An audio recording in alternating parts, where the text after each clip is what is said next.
A silent arrival. The sky was quiet, too quiet for a summer night. Stars usually blinked like small diamonds above the small town of East Haven, but tonight something felt wrong. Leo, a 17-year-old boy with sharp eyes and messy hair, sat on the roof of his house staring at the stars. He loved space and always watched the sky before going to bed, but now he noticed something strange. One by one, the stars were disappearing. Not fading, not covered by clouds, just vanishing, like someone was turning them off. He blinked and rubbed his eyes. Maybe he was just tired, but then, a sudden chill ran through his body. His phone, which was playing music, stopped without warning. The screen went black. He pressed the power button again and again, but it did not respond. Confused, he climbed down from the roof and walked into the house. Inside, everything was dark. The lights were out, the TV was dead. Even the fridge wasn't humming. His mother called out from the kitchen, asking if the power was out again. Leo answered yes, but felt something deep in his stomach. Something that said this wasn't just a normal blackout. Across town, the same thing was happening. Streetlights flickered and died.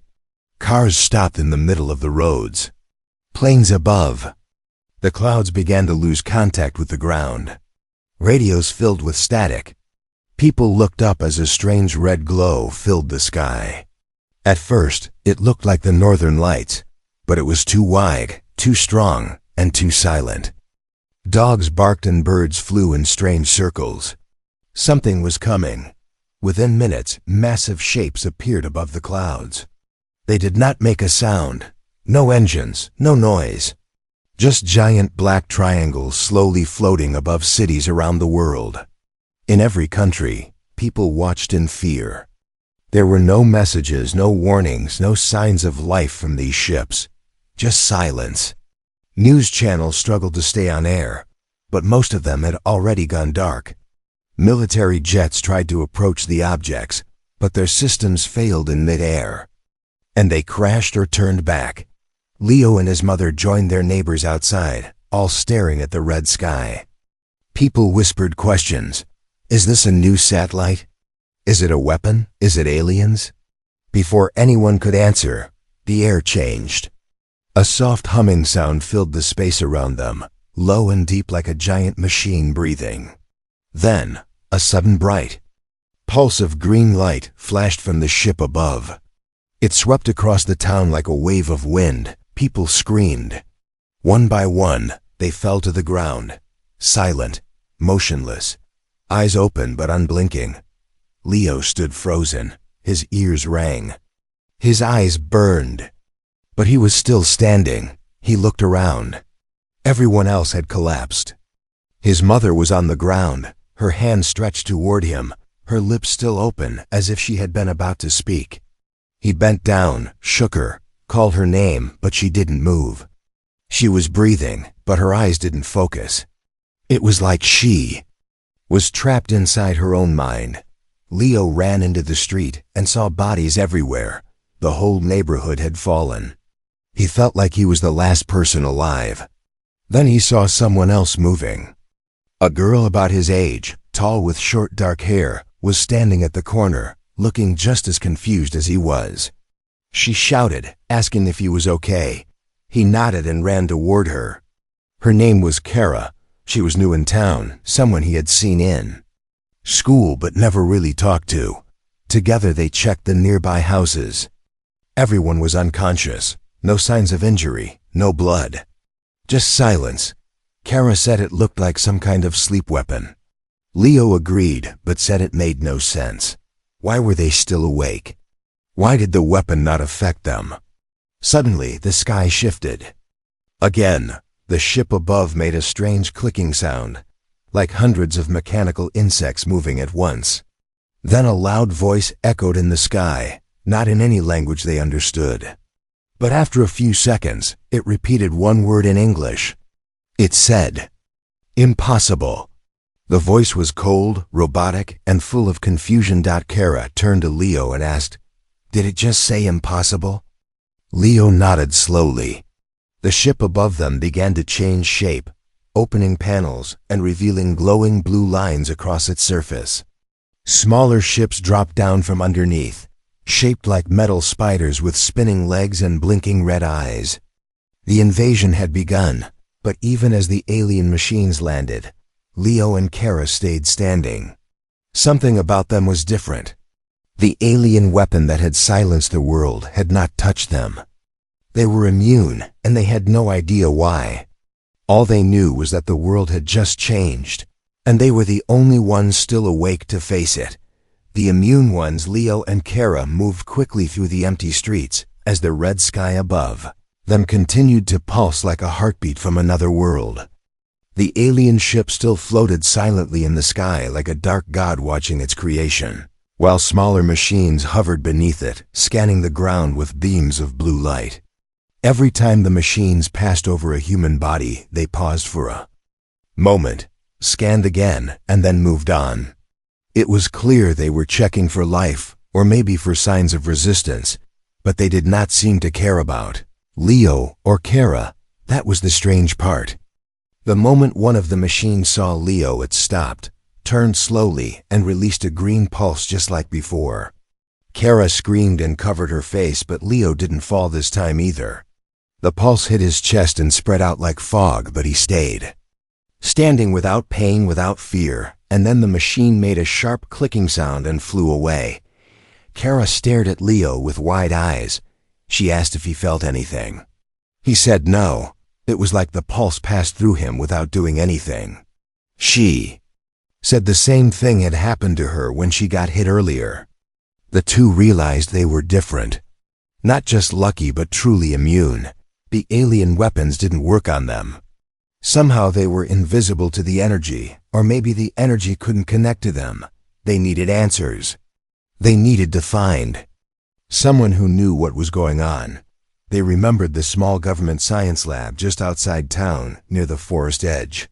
It was supposed to be a place for weather study or communication tests, but Leo had once heard a rumor that something else was happening inside. They decided to go there, hoping someone inside might still be awake like them. The road was full of silent cars and fallen people. It felt like walking through a museum of frozen time. Every face was peaceful but lifeless, every body still breathing, but not awake. The machines didn't stop them. It was like they didn't even register Leo and Kara as living targets. When they reached the lab, the doors were open, but the lights inside were off. They used flashlights from a nearby security truck to search the building and found broken equipment blinking on and off. They followed the hallway into the lower levels, and that's when they heard a soft voice coming from one of the labs. It was a man's voice talking to himself. They opened the door and found a scientist sitting on the floor, surrounded by wires and charts. He looked up slowly, and when he saw them, he almost cried. His name was Dr. Edwin Grant, and he had been locked in a Faraday cage inside the lab when the pulse hit. The cage had blocked the energy and kept him awake, but he had no idea what was happening outside until now. He asked them questions. He checked their blood pressure, their reflexes, and their temperature. He was shocked. He said something very few people knew. The aliens were not using normal weapons. Their energy pulses were not meant to kill. They were based on frequency mapping, a kind of advanced signal that connected directly to the nervous system of a living being. It disrupted thought patterns, brain waves, and muscle control. For most species in the galaxy, it was impossible to resist. But something about human biology was interfering with the signal. He called it chaos resistance. Human minds were too scattered, too unique, too unstable. The signal couldn't lock on, but it only worked for a few people. Maybe 1 in a million. Leo asked how that was possible. Dr. Grant said he didn't know, but it meant something important. If the alien weapons failed here, Earth might be the first planet in history to survive an invasion. Kara asked why the aliens looked so confused. The doctor said because they've never seen this before. The pulse works on every other known life form, but not here. Not on these two. Before they could say more, an alarm inside the lab started to beep. The doctor turned to his monitor and his face went pale. He said a second wave was coming, but it wasn't another energy pulse. It was biological. The aliens had launched a cloud of spores from the ships. These spores were falling through the air, too small to see, too fast to escape. They were not made to kill. They were made to infect, to rewrite human brains from the inside out.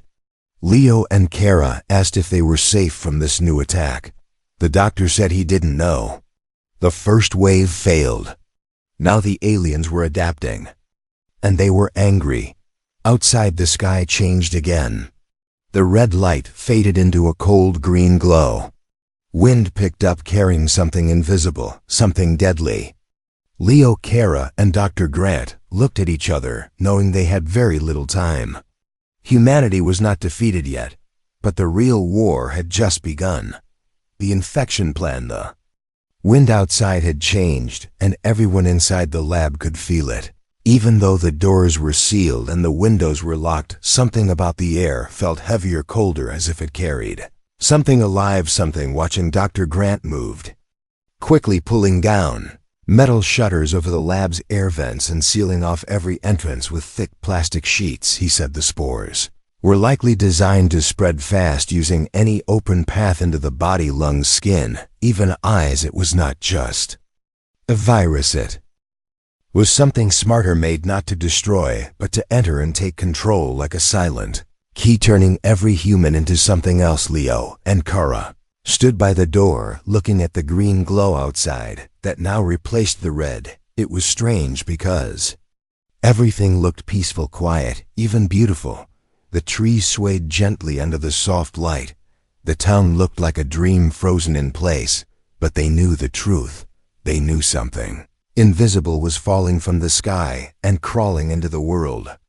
Below, Dr. Grant explained that the spores were biological computers, tiny machines wrapped in living cells, each one programmed to adjust to the host's brain and change it from the inside, not to kill, but to bend the person's will slowly until the person forgot who they were and followed one command: obey. Kara asked if the immune ones like her and Leo would still be safe, but the doctor said they didn't know yet. The first weapon failed because of human unpredictability, but this was different. This was biological. This was personal. It would not attack the brain the same way. Instead, it would study it, learn it, adapt to it, and then change it from within in ways even they couldn't detect until it was too late.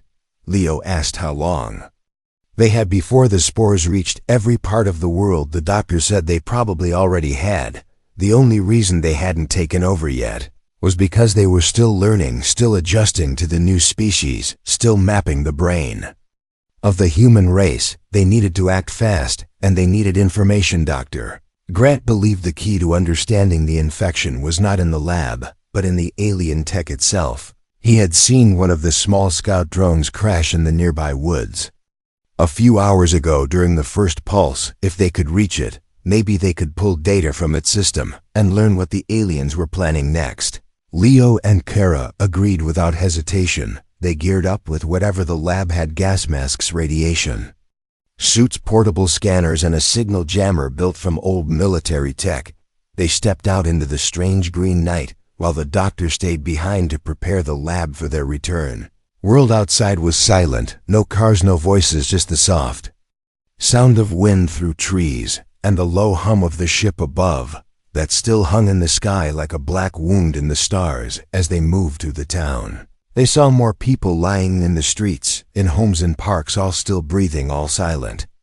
But now something had changed. Their veins looked darker, their skin slightly pale, and around some of their mouths were small green marks like mold or fungus. Leo noticed that their fingers twitched from time to time, as if trying to move on their own, as if something inside was testing control. Kara tightened her grip on the scanner and said they had to move faster. After a long walk through the woods, they reached the crash site. The alien drone had smashed into a hill, breaking its shell, but still pulsing with blue light. Kara connected the scanner to its side and began pulling data. Leo kept watch, his eyes scanning the trees. Every sound now felt sharp. Every shadow felt alive.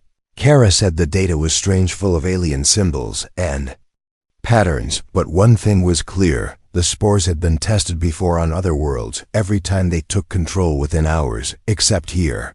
Earth was different, and the aliens were worried. The data showed repeating lines in the alien language, one of them translated as correction in progress.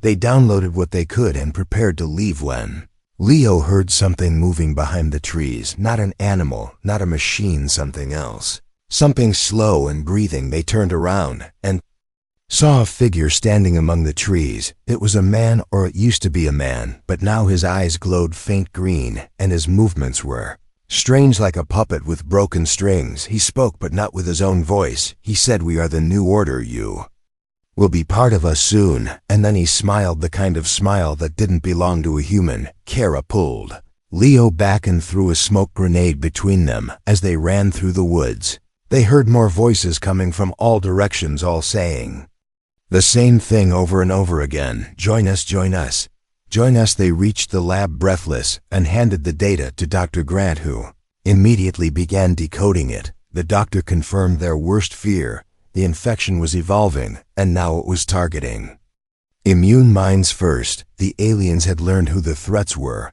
and were adapting the spores to break even the unpredictable ones like Leo and Kara. They were not safe anymore. The only chance they had now was to create something new, a counter-signal.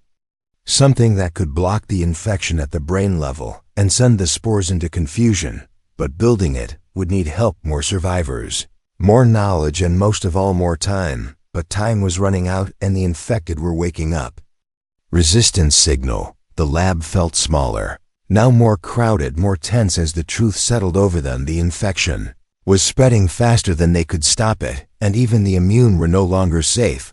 Leo paced back and forth, while Kara sat beside Dr. Grant, who stared at the alien data, still flowing across the screen like rivers of symbols, too fast to read, but slowly coming into shape through the translator program. The air outside was still green and quiet, but it no longer felt peaceful. It felt like a warning, like the calm before something darker. Just as Leo was about to speak, the old radio device in the corner of the lab crackled to life. At first, it was only static, and then a voice broke through, weak but clear. "If you can hear this, you are not alone. We are still fighting. Do not give up." The signal repeated twice before cutting out. Dr. Grant's hands flew across the controls, tuning the radio, trying to catch the source. The voice was male, tired but calm and full of purpose. Kara asked who it was, and the doctor said he wasn't sure, but the frequency came from the old military research zone, 200 miles north, deep in the mountains. It was a secret place, one of the last communication bunkers still offline. Since the invasion started, if someone was alive there, it meant they had tech and maybe answers. The decision was made. They had to reach the source. They packed what they could: scanners, gear, food, old maps, and a small device the doctor built using pieces of the alien drone. It was a prototype signal disruptor, not powerful enough to stop the infection, but strong enough to block it. For a few hours, giving them time to move through infected zones, they said goodbye to the doctor, who stayed behind to continue decoding the alien data, and promised he would send messages if anything new appeared. Leo and Kara left at dawn. The sky now back to pale red, with streaks of green across the clouds. The roads were broken, filled with crashed cars, overgrown grass, and silence. The infected no longer lay still. Some of them wandered slowly like sleepwalkers, heads tilted, hands twitching, following unseen commands. They avoided eye contact, moved in groups, and seemed drawn to energy sounds, like anything that reminded them of what they once were. Leo and Kara moved quietly, using side roads, hiding when needed, watching as some of the infected suddenly stopped, stood still, and turned toward the sky, as if waiting for orders from above. At night, they camped in abandoned houses, locking doors, sealing windows, turning off all devices. Leo noticed his dreams were changing, full of strange voices, strange shapes. Sometimes he would hear whispers in his sleep, saying words in a language he didn't know, but somehow understood. Kara had then two visions of other worlds, machine stars, Cities made of metal and fire. She wondered if the spores were trying to speak through dreams, if the infection was not only physical but mental, trying to change them from the inside out. Before they even noticed, on the third night, they found a survivor, an old woman living alone in a gas station. She was blind but healthy, immune like them. She said others had passed through days ago, heading north, following the same signal. Leo asked how she survived, and she said she didn't trust anything since the sky turned green. She stayed away from towns, from roads, and never listened to the whispers, the ones that came at night and told her to walk into the light. She gave them supplies, a map, and one warning: do not trust voices in the dark, not even your own. They reached the mountain facility on the fifth day. It was hidden behind thick forests and deep rocks, but the signal was strong now, repeating louder and clearer. This is Echo Station. We are alive. We are building something. Something they cannot touch. The gate was locked with old steel, but Leo used the disruptor to disable the electronic seal. Inside, the base was dark but full of life. Lights flickered, generators hummed, and voices echoed down the hallway. Armed people in worn uniforms came out, guns raised until they saw the symbol. Kara was wearing a piece of the alien drone, glowing blue. It was a sign, a key, something the Resistance understood. They were welcomed inside, given water, food, checked for infection, and finally led to the voice on the radio. His name was Commander Rourke, an older man with a metal arm and a deep voice. He had been part of the Global Defense Command before the fall. Now he led the last network of resistance scientists, soldiers, engineers, and immune survivors working on a weapon, not to destroy the aliens but to break their control forever. He said they had discovered something incredible: human brainwaves. Certain types could jam the alien signals completely, but they needed more data, more power, and most of all, more immune minds to generate the pattern. Leo and Kara were exactly what they needed. Rourke showed them the prototype, a large tower deep in the mountain, covered in wires, satellite dishes, and old tech powered by solar and underground fuel cells. Once activated, it would send a pulse across the region, resetting the infected, breaking the spore's influence, and giving humanity a real chance to fight back. But they only had one shot. The aliens were listening, and the moment the signal powered on, they would strike. The countdown had already begun. Leo looked out the window toward the dark sky, where the main ship still floated, unmoving, unblinking, like it knew they were coming. And he knew deep inside, this was not just about surviving. This was about becoming something more than what the aliens expected, something they could not understand, something they could never control. Hunter beasts. The mountain base no longer felt safe after sunset, even with guards and steel doors and weapons. The air had changed. There was a pressure in the atmosphere, like something was searching from above, waiting to strike. Leo felt it in his chest, like a second heartbeat. Kara felt it in her bones, a cold that wouldn't leave no matter how close she sat to the fire. Commander Rourke had doubled security, but even he could not explain the reports his men were bringing back: missing patrols, broken fences, strange claw marks on stone walls where no animal should have reached, not even the infected. Moved like this on the sixth night. The radio tower blinked red. The signal disruptor had been activated to test its range for only 60 seconds. Just enough to push the infection back and clear the nearby valley of spore activity. The effect was stronger than expected. Even the sky changed for a moment, turning a soft white, like the clouds had forgotten the alien light.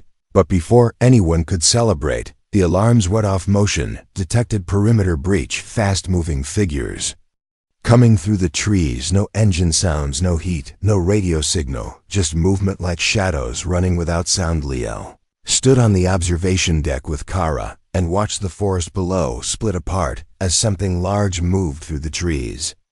Not just one shape, but many, fast, powerful, low to the ground like beasts, but not from Earth. They had too many legs, too many joints, glowing red eyes, and skin that looked like metal covered in bone. The soldiers fired at them, but the bullets bounced or got absorbed into their strange armor. These were not infected. These were something else, something designed for one purpose, only to hunt. Dr. Grant had warned them about this in one of his last messages before the connection was lost. The aliens would not allow the signal tower to go live. They would send their elite units, not machines, not drones, but living weapons made for war, made to track. Immune species made to tear resistance apart before it could rise. He called them hunter beasts.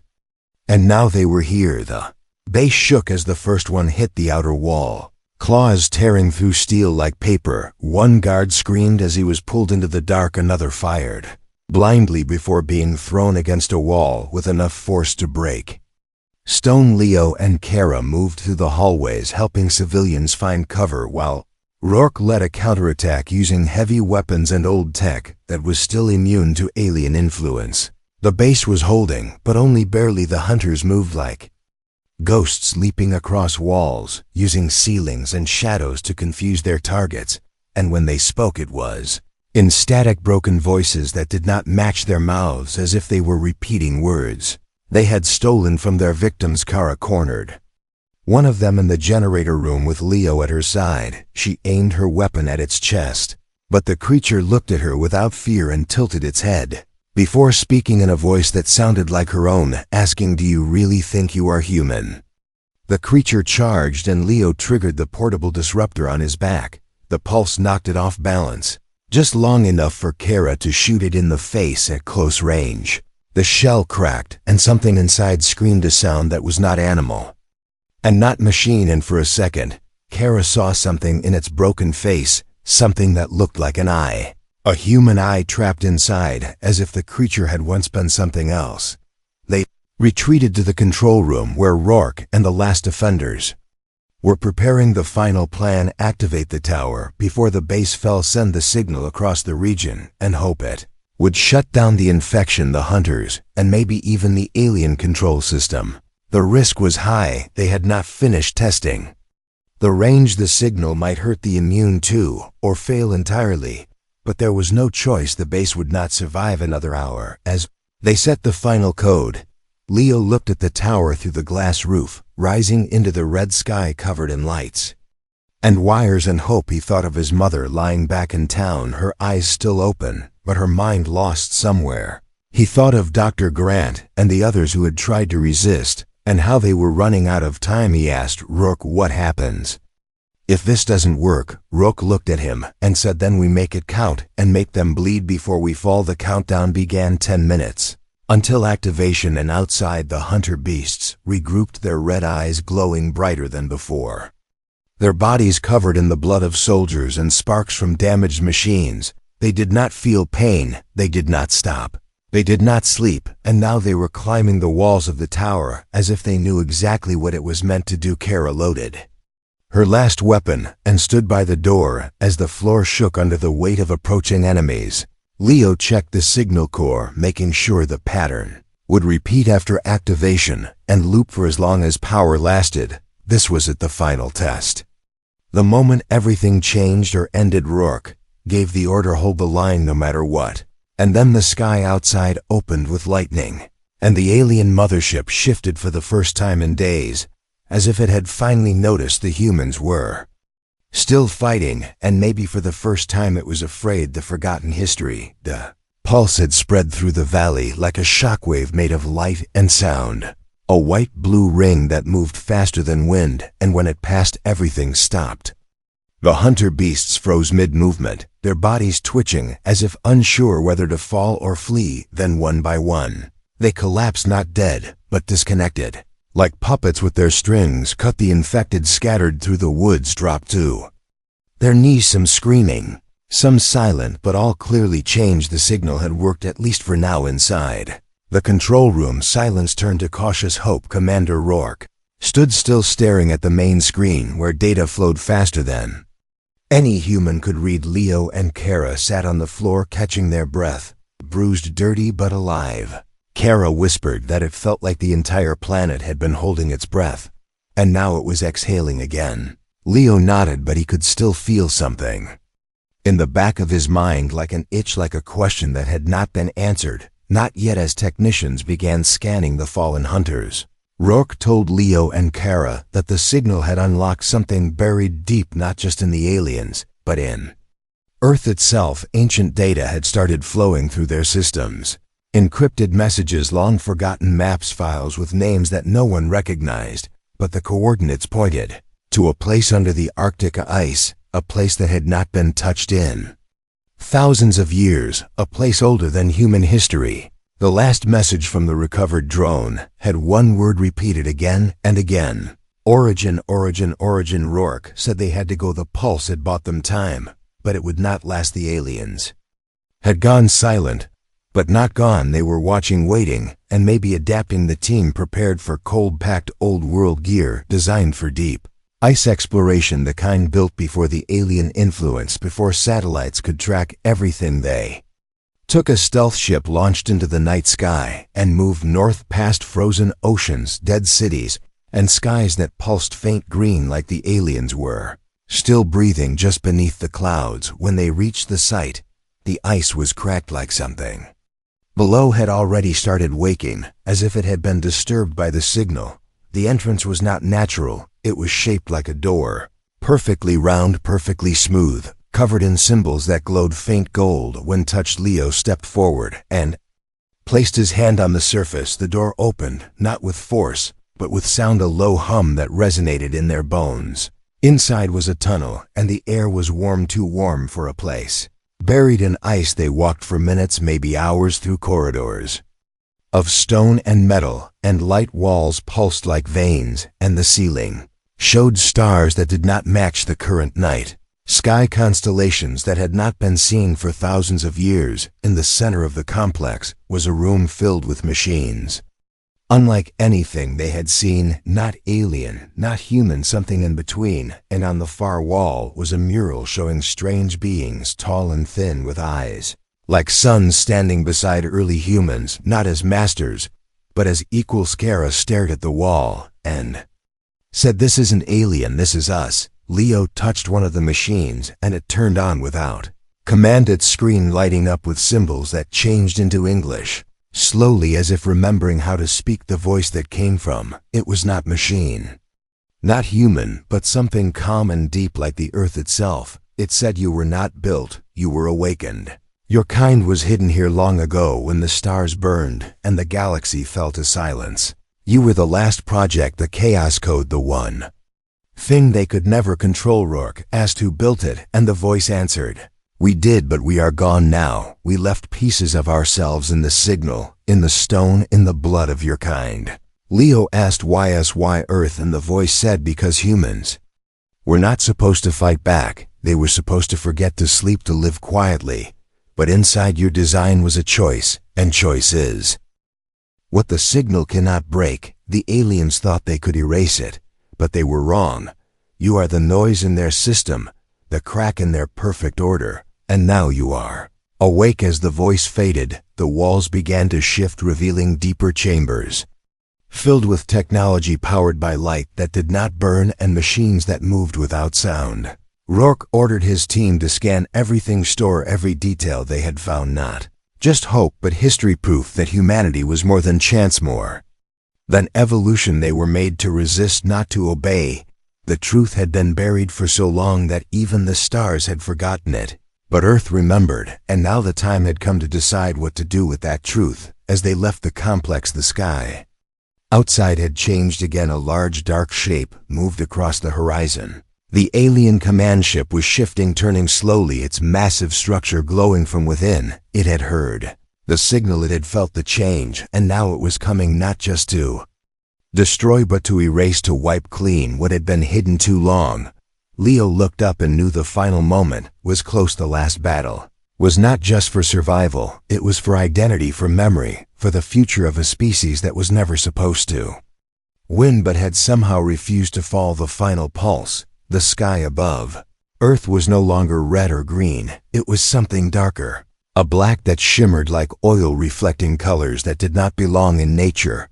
And at the center of it all, the alien command ship had fully awakened, its structure unfolding like a mechanical flower in the sky, each layer revealing weapons engines and strange, glowing towers that pointed directly at the planet below. It was not just a ship, it was a hive, a mind, a memory of a long war waged across galaxies, now preparing to erase its only failure from the Arctic ruins. Leo, Kara, and Commander Rourke stood watching the sky change as the alien mind adjusted its focus, locking onto the surface with beams of silent light.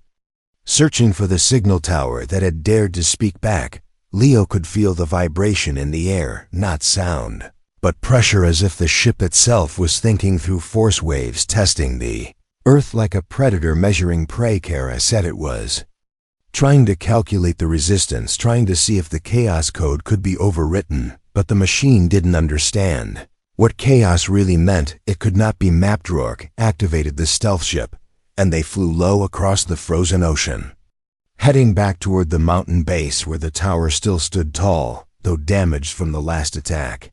The signal disruptor was still functional, but barely. It had power for one more broadcast, one final pulse strong enough to cover half the planet if they could reach it in time, and if the aliens did not destroy it first. Every hour the ship above grew more active. Strange metal pods fell from its lower decks, landing silently in forests, in oceans, in cities across the globe, and wherever they landed things changed. Light bent, air thickened. People disappeared without sound. At the base the remaining engineers had begun final checks, preparing the tower for one last activation. Rourke gave orders while Kara uploaded the alien data they had recovered from the Arctic ruins into the tower core, combining ancient Earth technology with the original chaos code. The voice from the ruins had left them more than history. It had given them a message, a sequence of frequencies that could not be blocked by the alien systems, not because they were strong, but because they were alive. They shifted, constantly changing rhythm, like a human heartbeat. Like thought. Leo stood at the top of the tower, staring out over the valley where clouds twisted unnaturally, where the ground shook in slow waves. He knew the aliens were close. The ship above had begun lowering toward the surface, massive and silent like a falling city, its base opening wide to reveal a weapon unlike any used before. Not made to kill, but to rewrite, to bend time and memory, to turn Earth into another obedient world, another forgotten story in their perfect empire. But Leo remembered what the voice had said: you are the noise in their system, the flaw in the design. And now it was time to make them hear it. With the signal set and the pulse coil charging, Kara stood beside Leo, her hand resting on the core switch. She asked him if he was ready, and he said no. But that never stopped us before Rourke gave the command. And the countdown began. 10 minutes until the final pulse. 10 minutes to send a message across half the planet and into space, a message that said, we are not yours, we are not broken, we are not silent anymore. The alien weapon fired first, a beam of pure distortion that bent clouds and earth, turning trees into dust as it moved toward the tower. But the first layer of the shield held, powered by the last of their ancient reserves. The tower shook, but did not fall, and then Leo pulled the lever, sending the core into overdrive. The pulse began to rise from the tower, a column of light that changed shape every second. Impossible to trace, impossible to copy. A song made of voices past and present, a signal that spoke not in words, but in meaning. Across the earth the infected paused as the pulse reached them. Their eyes cleared, their limbs stopped shaking, and for the first time since the invasion, they stood still, not as tools, not as weapons, but as people remembering who they were around the planet. Humans looked to the sky and felt something new, not fear, not confusion, but clarity, a deep memory that had been waiting to wake. The signal did not just push the aliens back, it pulled something forward. It reconnected the human mind to what had been lost, to the truth that they had never been weak, they had only been asleep. The alien ship above faltered, its lights flickering, its structure twitching as if in pain, and then without warning, it began to collapse, not in fire, not in explosion, but in silence, like it had been unplugged from reality, its systems turning against themselves, its command collapsing under the weight of something it could not calculate: emotion, choice, chaos, life. Within seconds, the great ship was falling back into the ocean, its parts dissolving in midair, its threat undone by a signal it could not understand. At the tower, Leo fell to one knee, exhausted, his mind still full of echoes. Kara helped him stand as Rourke and the others sheared below, but it was Not joy, it was something heavier, the kind of relief that comes only after surviving the impossible. They had not won a battle. They had broken a chain. They had not saved the earth. They had revealed what it truly was, a seed of resistance planted long ago by hands now gone but never forgotten. Weeks later the skies were clear and the world was still healing, but different, something inside. Humanity had changed. People remembered things, dreams, symbols, feelings they could not explain, as if the signal had left a mark, not just in machines, but in minds. Leo stood once more on the mountain tower, looking at the stars and wondering how many others were still out there, still trapped, still waiting, and he whispered to himself, they'll come again, maybe not tomorrow, maybe not soon, but when they do, we will not hide. We will not run, we will stand, and this time we will speak first.